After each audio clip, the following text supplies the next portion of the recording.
Hello guys, welcome to the third part of the SASS and Advanced CSS course. Today we are going to continue creating the header of our application. So let's jump into the code. First thing that we need to change is the name of our company.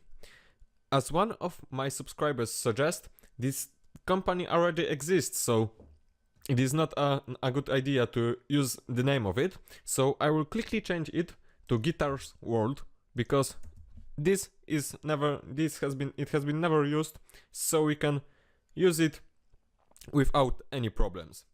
So what we are going to do today, we've left our project in this state. It is not nice looking right now, it is not much interesting.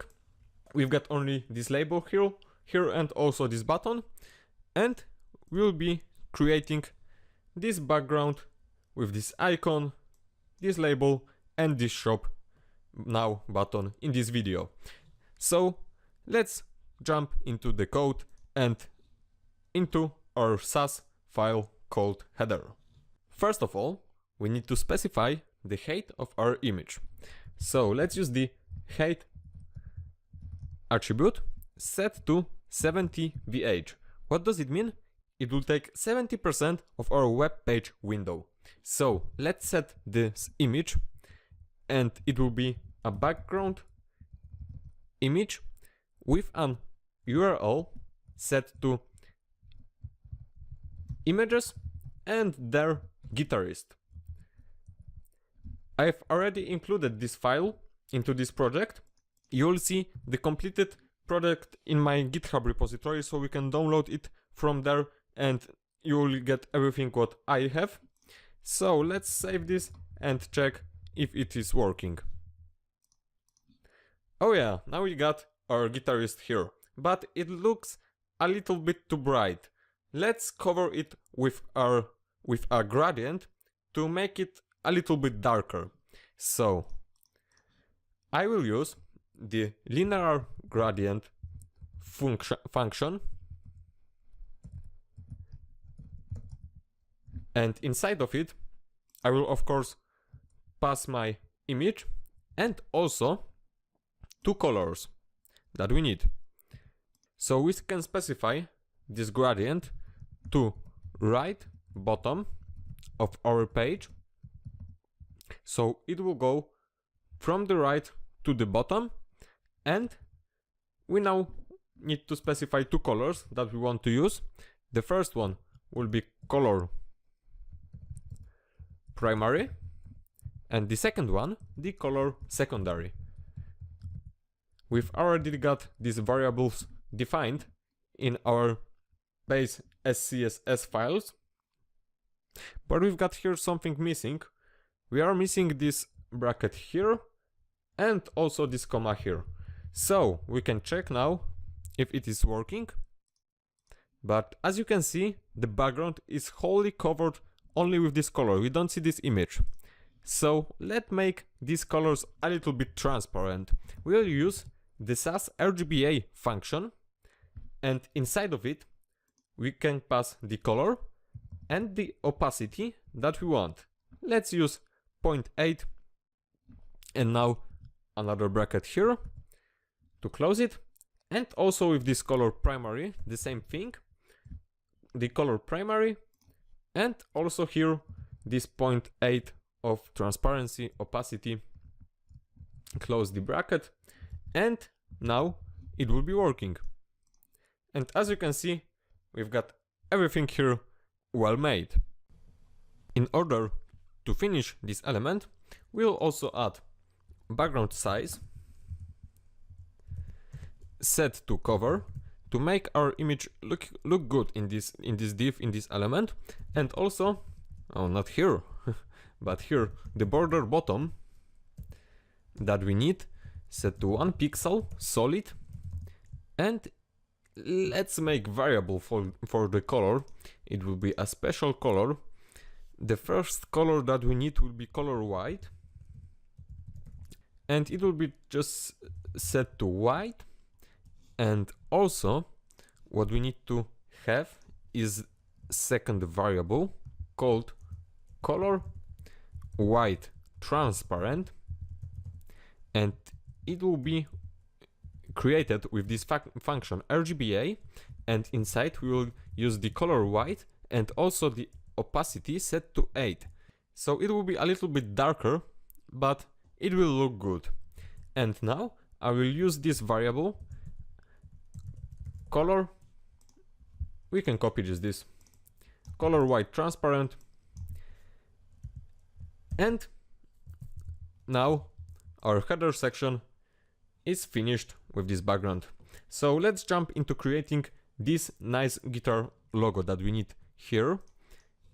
We've already created this image element in the HTML, but we need to specify the path to our image. So it will be here in images, and it is called guitar pick logo. You can download it from GitHub, and here the alternative text guitar pick logo. First, what we need to do is to specify the width and the height of this element to make it look cool. Let's make 15 rem, the same for the height. And as you can see, we've got this element in the left upper corner, so we don't need to create special positioning. We'll just use margin to move it near the center. So let's make a margin top property set to 3 rem, and the same with the margin left, also 3 rem. And let's also specify the cursor when someone hovers over this element, set to pointer, and now it will look good and also have this nice looking cursor. So let's jump into the Welcome to Guitars World label. First of all, what you need to do is to center the container, the header label, to make this element appear on the center of the page. We'll use flexbox here. We'll set the display to flex, and it will make this element take all our available width and height from the parent. So we'll now specify the flex direction set to column, because we want to have these two elements below each other, and also we want them to be centered with the property align items, not content align items, set to center. And now when we've got that, we can save our application, and we will see that these two elements are in center of our page. The second thing that we can do is to style this welcome label. It will be a quick thing. First of all, we need to set the color to color white. The font size, let's make it huge, for example 7 rem. Also we can display it as a block element, and set the margin bottom to 10 rem, because we want to have space between this button and this label. And wait a second, the page hadn't refreshed yet. Oh, now we've got that, and it looks absolutely amazing. So now it's time for this Shop Now button. Let's go into the class specially created for this button. First thing that we need to do is to pass here the font family to our font primary to use the Lato font that we have created. We can also get rid of this border, set it to none, specify the width of this button. It will be 25 rem, and the height will be 10 rem to make it nice looking. Also, what we need is the color, and we can use the color text variable to make it dark. Next, we'll have the border radius set here,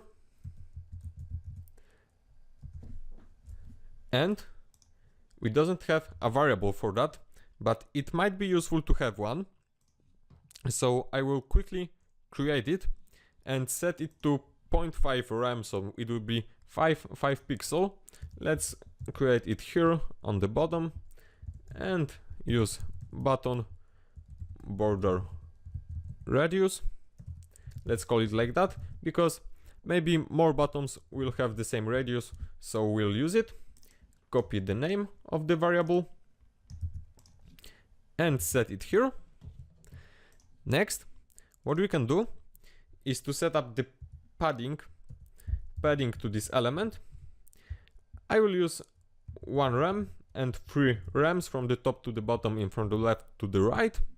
And let's quickly look how it is looking. We need to save both of this file because we have created this variable here.